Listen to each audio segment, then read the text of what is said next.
মই ইয়াত লিখি আছোঁ যে মই আসাম ডাইৰেক্ট ৰিক্ৰুটমেণ্ট পৰীক্ষা 2024ৰ কাৰণে প্ৰস্তুতি চলাই আছোঁ। মোক কিছুমান প্ৰশ্ন উত্তৰ প্ৰদান কৰা। এইখিনি চাৰ্চ কৰি দিয়াৰ পিছতেই আপোনালোকে অসমীয়াত প্ৰশ্ন উত্তৰসমূহ লাভ কৰিব। হেল্ল' গাইজ, আপোনালোক সকলোকে আজি আকৌ এবাৰ এই চেনেলটোলৈ স্বাগতম জনাইছোঁ। আজিৰ এই ভিডিঅ'টোত আপোনালোকৰ লগত আলোচনা কৰিম আপোনালোকে আসাম ডাইৰেক্ট ৰিক্ৰুটমেণ্ট এক্সামিনেশ্যন 2024 আৰু অসমৰ অন্যান্য প্ৰতিযোগিতামূলক পৰীক্ষাৰ প্ৰস্তুতিৰ আৰ্টিফিচিয়েল ইণ্টেলিজেন্স, যাক আমি চমুকৈ AI বুলি কওঁ, এই আৰ্টিফিচিয়েল ইণ্টেলিজেন্স টুলছ যেনে ChatGPT, মেটা AI আদি কেনেকৈ ব্যৱহাৰ কৰিব। এই আৰ্টিফিচিয়েল ইণ্টেলিজেন্স ব্যৱহাৰ কৰি প্ৰশ্ন উত্তৰসমূহ কেনেকৈ উলিয়াব লাগে, আপোনাৰ এক্সামৰ কাৰণে কোনকেইটা প্ৰশ্ন চাৰ্চ কৰিব। ফৰ এক্সাম্পল, আপুনি যে আসাম ডাইৰেক্ট ৰিক্ৰুটমেণ্ট এক্সামিনেশ্যন 2024ৰ কাৰণে প্ৰস্তুতি চলাই আছে, সেই পৰীক্ষাৰ কাৰণে কোনকেইটা প্ৰশ্ন গুৰুত্বপূৰ্ণ বা লাগতিয়াল, টপিক ৱাইজ কুৱেশ্যন আনচাৰ কেনেকৈ চাৰ্চ কৰিব লাগে, ছাবজেক্ট ৱাইজ কুৱেশ্যন আনচাৰ কেনেকৈ চাৰ্চ কৰিব লাগে, এই গোটেইখিনি তথ্য আপোনালোকে এই ভিডিঅ'টোৰ যোগেদি পাই যাব। প্ৰথমতে আপোনালোকক জনাওঁ যে আৰ্টিফিচিয়েল ইণ্টেলিজেন্স টুলছসমূহৰ ভিতৰত আটাইতকৈ পুৰণি আৰু তথ্য সমৃদ্ধ টুলছটো হৈছে ChatGPT। গতিকে আপোনালোকক মই ছাজেষ্ট কৰিম যে আপোনালোকে ChatGPTটো ইউজ কৰক। আপোনালোকক ChatGPT ইউজ কৰিবৰ কাৰণে পৰামৰ্শ দিয়াৰ মূলতে হৈছে আমি কেতিয়াবা বেলেগ AI টুলছত যেতিয়া আমাৰ প্ৰয়োজনীয় তথ্যসমূহ অনুসন্ধান কৰিবলৈ যাওঁ, তেতিয়া কি হয়, বহুতো AI টুলছে একুৰেট ডাটাখিনি প্ৰভাইড কৰিব নোৱাৰে আৰু সেই ক্ষেত্ৰত বহুতো অসুবিধাৰ সৃষ্টি হয়।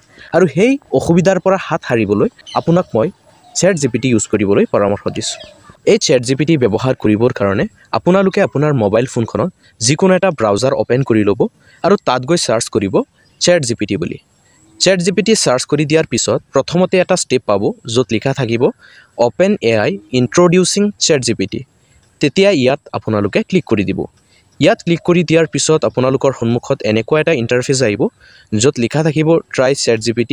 তেতিয়া ইয়াত ক্লিক কৰি দিব। ইয়াত ক্লিক কৰি দিয়াৰ পিছতেই ইয়াত থেংকছ ফৰ ট্ৰাইং ChatGPT লগতে লগইন নাইবা চাইন আপ কৰিবলৈ দিয়া থাকিব। লগইন আৰু চাইন আপ নকৰাকৈ ইয়াক আপোনালোকে ইউজ কৰিব পাৰিব, কিন্তু চাইন আপ কৰি লগইন কৰি ল'লে আপুনি যি তথ্য ইয়াত অনুসন্ধান কৰে সেই তথ্যখিনি ইয়াত ষ্ট'ৰ হৈ থাকে ডিলিট নোহোৱাকৈ। ফৰ এক্সাম্পল, আপোনালোকে যোৱাকালি এটা তথ্য অনুসন্ধান কৰিছিলে আৰু এই তথ্যটো বৰ্তমান আপুনি বিচাৰি আছে। যদি আপুনি চাইন আপ কৰি লগইন কৰি ৰাখিছিলে, তেতিয়া এই তথ্যটো আপুনি আজি পাই যাব। যদি আপোনাৰ তাত চাইন আপ কৰা বা লগইন কৰা নাই, তেতিয়াহ'লে আপোনালোকে এই তথ্যটো আজি বিচাৰি নাপায়। গতিকে সেইকাৰণে আপোনালোকে প্ৰথমতে চাইন আপ কৰি ল'ব। চাইন আপ কৰিবৰ কাৰণে প্ৰথমতে আপোনালোকে চাইন আপত ক্লিক কৰিব। ইয়াত ক্লিক কৰাৰ পাছত ইয়াত ক্ৰিয়েট এন একাউণ্ট ইণ্টাৰফেচটো আহিব। তাৰ তলত আপোনাৰ ইমেইল আইডিটো ভৰাবলৈ দিব। ইমেইল আইডিটো ভৰাই কণ্টিনিউ কৰাৰ পিছত আপোনাৰ ইচ্ছানুযায়ী এটা পাছৱৰ্ড বনাই ল'ব। পাছৱৰ্ডটো 12টা আখৰৰ হ'ব লাগিব। পাছৱৰ্ডটো ভৰাই কণ্টিনিউ কৰাৰ পিছত আপুনি যিটো ইমেইল আইডি ফিল কৰিছিলে, সেই ইমেইল আইডিত এটা SMS যাব। আপোনালোকে আপোনাৰ ইমেইল আইডিটো অ'পেন কৰি ল'ব। তেতিয়া আপুনি ইমেইল আইডিত গৈ ভেৰিফাই বুলি এটা অপশ্যন পাব। ভেৰিফাই ইমেইল এড্ৰেছত ক্লিক কৰি দিয়াৰ পিছতেই তাত আপোনাৰ ফুল নেম আৰু ডেট অফ বাৰ্থ বহাবলৈ দিব। এইখিনি সম্পূৰ্ণকৈ ভৰাই দিয়াৰ পিছত টাৰ্মছ এণ্ড কণ্ডিশ্যনটো চাই আপোনালোকে এগ্ৰী কৰি দিব আৰু এনেকৈয়ে আপোনাৰ চাইন আপ প্ৰক্ৰিয়াটো সম্পন্ন কৰিব লাগিব। চাইন আপ প্ৰক্ৰিয়াটো সম্পন্ন কৰাৰ পিছত আপোনালোকে ইয়াত যিকোনো প্ৰশ্ন সুধিব পাৰে। মই ইয়াত লিখি আছোঁ যে মই আসাম ডাইৰেক্ট ৰিক্ৰুটমেণ্ট পৰীক্ষা 2024ৰ কাৰণে প্ৰস্তুতি চলাই আছোঁ। মোক কিছুমান প্ৰশ্ন উত্তৰ প্ৰদান কৰা। এইখিনি চাৰ্চ কৰি দিয়াৰ পিছতেই আপোনালোকে অসমীয়াত প্ৰশ্ন উত্তৰসমূহ লাভ কৰিব। কিন্তু এইখিনিতে আপোনালোকক এটা কথা জনাই দিওঁ যে অসমীয়াত চাৰ্চ কৰি প্ৰশ্ন উত্তৰ অনাৰ পিছত ইয়াত এটা বা দুটা শব্দ ভুল থাকিব পাৰে। গতিকে এই ভুলৰ পৰা হাত সাৰিবলৈ আপোনালোকে ইয়াত ইংৰাজীত প্ৰশ্ন সুধিব পাৰে। যদি আপোনাৰ ইংৰাজীত প্ৰশ্ন লিখোঁতে অসুবিধা হয়, তেতিয়া আপুনি গুগল ট্ৰেন্সলেটৰ সহায়ত অসমীয়া বাক্যটো ইংৰাজীত ট্ৰেন্সলেট কৰি ইয়াত আনি পেষ্ট কৰি চাৰ্চ কৰিব পাৰে। পিছত আকৌ এই কুৱেশ্যন আনচাৰখিনি, এই ইংৰাজীৰ কুৱেশ্যন আনচাৰখিনি সেই গুগল ট্ৰেন্সলেটৰ সহায়তেই আমাৰ অসমীয়া ভাষাত ট্ৰেন্সলেট কৰি ধুনীয়াকৈ পঢ়িব পাৰিব। আৰু তাৰ পিছতো যদি অসুবিধা হয়, তেনেহ'লে আপুনি অসমীয়া ভাষাতেই চাৰ্চ কৰিব পাৰে। কিন্তু ইয়াত থকা অশুদ্ধ শব্দবোৰ আপোনালোকে নিজে শুধৰণি কৰি ল'ব লাগিব। মই আসাম ডাইৰেক্ট ৰিক্ৰুটমেণ্ট পৰীক্ষাৰ কাৰণে প্ৰস্তুতি চলাই আছোঁ, গতিকে মোক কিছুমান প্ৰশ্ন উত্তৰ প্ৰদান কৰা। এই বাক্যটো মই ইংৰাজীত চাৰ্চ কৰিম। I am preparing for Assam direct recruitment examination 2024, so' provide me some question answers. আৰু এইখিনি চাৰ্চ কৰি দিয়াৰ পিছতেই আপোনালোকৰ সন্মুখত আপুনি বিচৰা ধৰণে কুৱেশ্যন আনচাৰসমূহ পাই যাব। আপোনালোকে স্ক্ৰীনত চাব পাৰিছে যে ইয়াত জেনেৰেল নলেজৰ প্ৰশ্ন উত্তৰ, ইংৰাজীৰ প্ৰশ্ন উত্তৰ, ৰিজনিং এণ্ড মেণ্টেল এবিলিটিৰ প্ৰশ্ন উত্তৰ, মেথেমেটিক্সৰ প্ৰশ্ন উত্তৰসমূহ শ্ব' হৈছে। ইয়াত আপোনালোকে দেখিব পাৰিছে প্ৰতিটো বিষয়ৰ 2টাকৈ বা 3টাকৈ প্ৰশ্ন উত্তৰ আহিছে। এতিয়া আপোনাৰ যদি জেনেৰেল নলেজ বা অন্যান্য ছাবজেক্টৰ আৰু অধিক প্ৰশ্ন উত্তৰ লাগে, তেতিয়া আপুনি ইয়াত জেনেৰেল নলেজৰ আৰু অধিক প্ৰশ্ন উত্তৰ লাগে বুলি চাৰ্চ কৰিব পাৰিব আৰু অধিক প্ৰশ্ন উত্তৰ আপোনালোকে ইয়াত পাই যাব।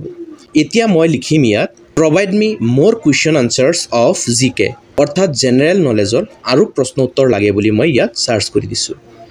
এইখিনি চাৰ্চ কৰি দিয়াৰ পিছতে আপোনালোকৰ সন্মুখত জেনেৰেল নলেজৰ আৰু অধিক প্ৰশ্ন উত্তৰ শ্ব' হৈছে আৰু এনেদৰেই আপোনালোকে যিকোনো বিষয়ৰে কুৱেশ্যন আনচাৰ পাই যাব।